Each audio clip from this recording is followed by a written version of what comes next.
Peran Ignatius Joseph Kesimo dalam perjuangan kemerdekaan Indonesia dimulai dari kegigihannya membela dan memperjuangkan hak-hak kemerdekaan Indonesia di dalam Volksraad atau Dewan Rakyat dari tahun 1931 sampai 1943. Pidato terkenalnya di Volksraad adalah ketika dia menyerukan kemerdekaan untuk bangsa Indonesia dalam sidang Volksraad tanggal 19 Juli 1932. Di video kali ini, kita tidak akan membahas biografi dari Bapak Kesimo, tetapi kita akan berbicara tentang sesuatu yang berkaitan dengan sosoknya.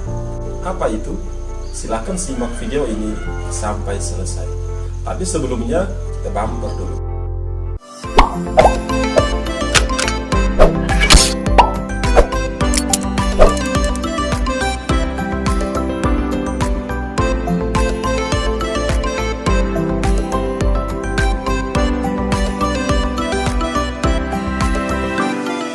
Hai sahabat sekalian, seperti yang sudah saya janjikan tadi, kali ini kita akan bersama-sama belajar tentang peran kaum awam Katolik dalam kehidupan gereja dan bangsa.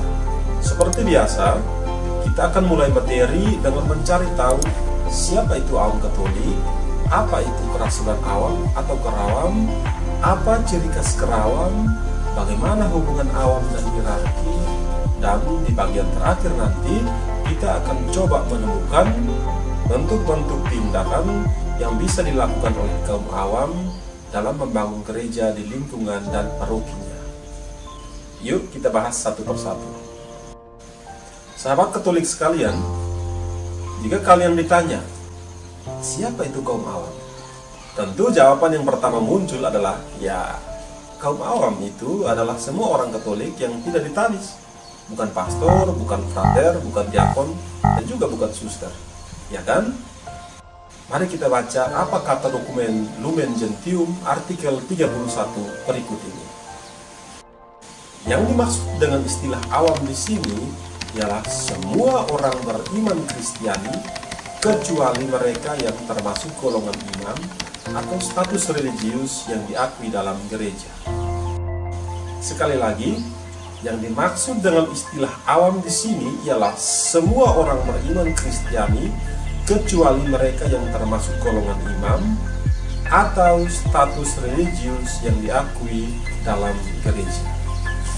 Sahabat sekalian, kalau kita cermati, ada dua definisi tentang kaum awam di dalam dokumen ini, yakni definisi teologis dan definisi tipologis. Yang pertama, definisi teologis. Di sini, yang termasuk kaum awam adalah semua warga gereja yang tidak ditabiskan. Jadi, baik biarawan seperti bruder maupun biarawati juga bisa disebut sebagai kaum awam. Kedua, definisi tipologis, di mana awam dimaknai sebagai semua warga gereja yang tidak ditabiskan dan juga bukan biarawan-biarawati. Artinya di sini para suster, para frater, para bruder tidak termasuk dalam kategori kaum awam. Lantas, definisi mana yang harus kita pakai? Nah, ternyata dalam praktiknya yang dipakai adalah definisi kedua tadi, yaitu definisi tipologis.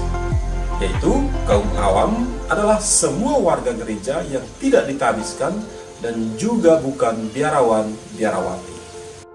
Dengan kata lain, para pastor, para suster, para bruder bukan kaum awam atau tidak termasuk kelompok kaum awam.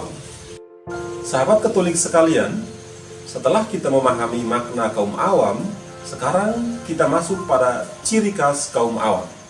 Ada dua ciri khas kaum awam gereja Katolik dalam tugas kerasulan, yakni ciri kerasulan internal dan ciri kerasulan eksternal.